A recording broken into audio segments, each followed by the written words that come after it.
Olá, pessoal! Dando continuidade à nossa disciplina de cálculo numérico, vamos hoje estudar os sistemas de equações lineares. Este é um assunto que, com certeza, você já estudou lá no seu ensino médio, também estudou na graduação, na disciplina de álgebra linear, mas que vale a pena ser destacado aqui, porque aqui, além dos métodos já conhecidos, nós vamos trazer métodos iterativos de solução. Lembrando que a disciplina de cálculo numérico trabalha com muitos métodos iterativos. Bom, um sistema de equações lineares, ele é uma aplicação muito importante para diversos problemas da engenharia, certo? Então você tem, por exemplo, determinação de potencial em redes elétricas, cálculo de tensão numa estrutura metálica, né, numa ponte, numa treliça, cálculo da razão de escoamento num sistema hidráulico, previsão de concentração de reagentes numa reação química. Então, todos esses eventos, eles podem ser modelados através de um sistema de equações simultâneas. E este modelo, então, ele vai representar as variáveis desse sistema e você vai poder, então, fazer cálculos para determinar o que acontece com uma variável quando você interfere na outra, buscar soluções ótimas para essas variáveis, né, para as tensões na rede, para tensão também na estrutura, né? É interessante que isso também, né, se a gente trouxer aqui mais para a parte da matemática mesmo específica, a gente encontra essa utilização de sistemas de equações para resolução de equações diferenciais parciais. Porque quando você tem lá equações diferenciais parciais, você também vai cair numa série de equações simultâneas que precisam ser resolvidas. Se todas essas equações forem lineares, então o sistema é classificado como um sistema de equações lineares. O que é uma equação linear? Uma equação linear, ela é chamada assim se cada termo contém não mais do que uma variável e cada variável na primeira potência. Então, cada termo tem que ser um termo de primeiro grau, ok? Não pode ter um grau mais elevado do que isso. Então, a gente tem aqui, ó, um termo de primeiro grau, 3x, outro termo de primeiro grau, 4y, outro termo de primeiro grau, 10z, e um termo independente. Né? Então, o grau tem que ser menor ou igual a primeiro grau, porque o termo independente ele pode ter grau zero ou não ter grau se ele for igual a zero, né? Se for uma equação homogênea. Beleza? Isso aqui, beleza, é uma equação linear. Mas, se eu pego esse camarada aqui, eu vejo que esse termo tem x vezes y. Tem um produto de variáveis. Esse termo é um termo do segundo grau. Logo, não é uma equação linear. Eu nem preciso olhar para o resto. O mesmo aqui, né? X ao cubo mais y menos e igual a zero. Vê que esse termo tem um x ao cubo. Já é uma equação com um terceiro grau. Também não é uma equação linear. Beleza? E o que é a solução de um conjunto de equações? Né? A solução de um conjunto de equações é muito mais difícil quando as equações não são lineares.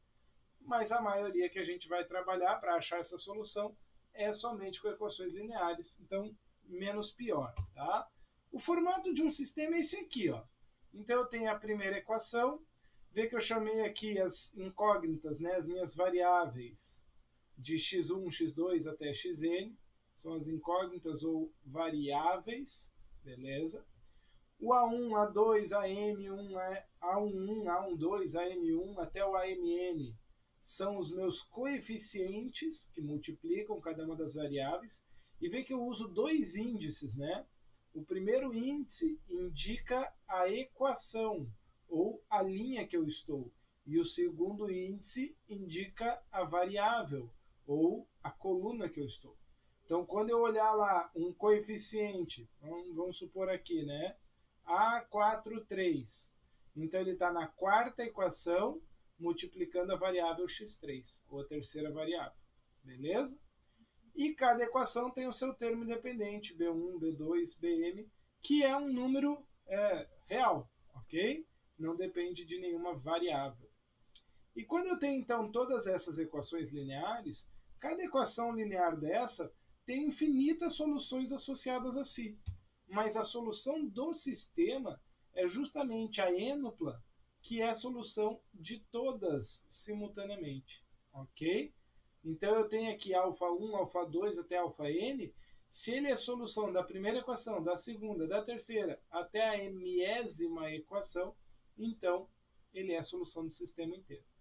Eu coloquei aqui um sistema com m equações e n incógnitas. Ou seja, o número de equações incógnitas não precisa nem ser o mesmo. Mas quando for o mesmo, que é mais comum da gente trabalhar, o número de equações incógnitas sendo o mesmo, você vai cair num sistema que a gente chama de sistema quadrado, onde você tem a mesma quantidade de equações e incógnitas. E isso vai ficar bem evidente na representação matricial. Todo o sistema pode ser representado através de uma equação matricial, onde eu tenho aqui a matriz dos coeficientes, normalmente a gente chama isso aqui de matriz A matriz dos termos independentes, que é a minha matriz X, e a matriz, matriz das variáveis X, e a matriz dos termos dependentes B. Se o sistema tiver a mesma quantidade de equações incógnitas, vai ter a mesma quantidade de linhas e colunas nessa matriz A, então ela vai ser quadrada, beleza? Caso contrário, ela não vai ser quadrada. Por que é interessante conhecer uma matriz quadrada? Porque a gente sabe aí de algumas aplicações para matrizes quadradas, tá bom? Essa representação matricial é muito importante e a gente vai trabalhar muito com ela aqui nos métodos, tá? É importante conhecer. Outra coisa legal da gente lembrar também são as classificações, tá? Então, já vou colocar aqui a interpretação geométrica para um sistema quadradinho, 2x2, né, duas equações, duas incógnitas. Mas como que eu posso classificar um sistema? Então, basicamente, um sistema ele pode ser classificado como possível, quando ele possui uma solução, ou impossível, quando ele não possui uma solução. Ou seja, a solução dele é um conjunto vazio. Ok? Se ele é possível, ele ainda pode ser classificado como determinado quando essa solução é única. Existe uma única ênupla que é a solução de todas as equações. Ou existem casos onde o sistema é indeterminado e aí existem infinitas soluções para aquele sistema, infinitas ênuplas capazes de resolver o sistema.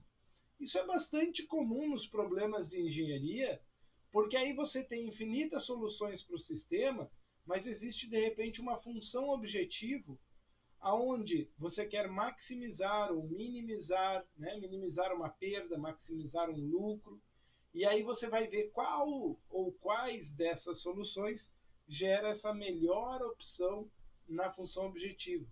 Também é algo bastante comum de se trabalhar aí nas situações reais. A gente simplifica essas classificações, então, em três grupos.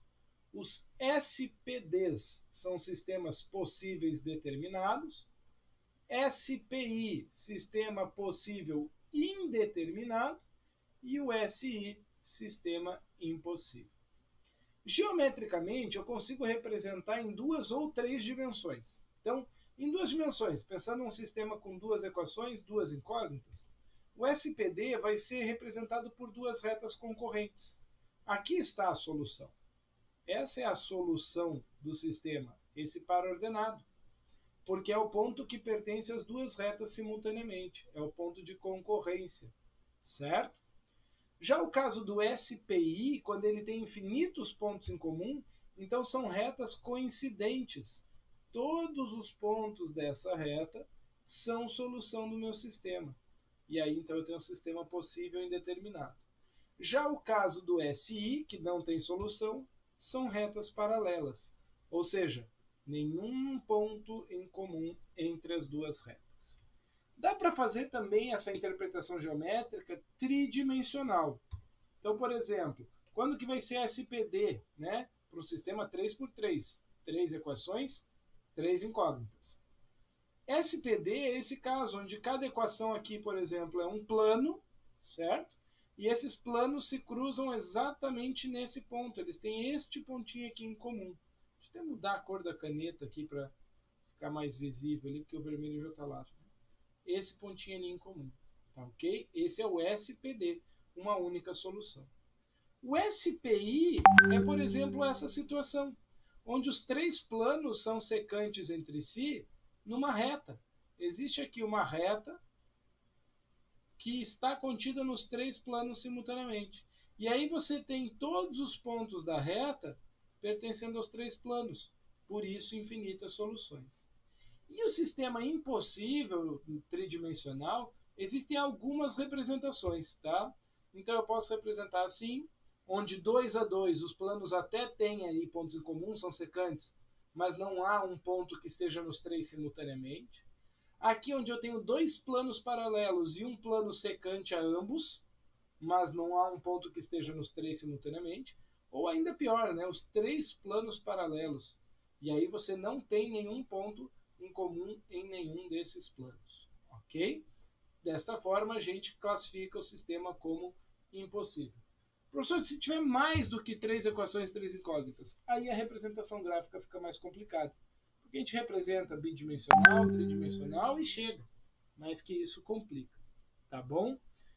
Vamos parar por aqui esse vídeo. No próximo vídeo, a gente vai continuar e falando agora sobre a resolução desses temas de equações lineares. Segue aí e vamos para o próximo.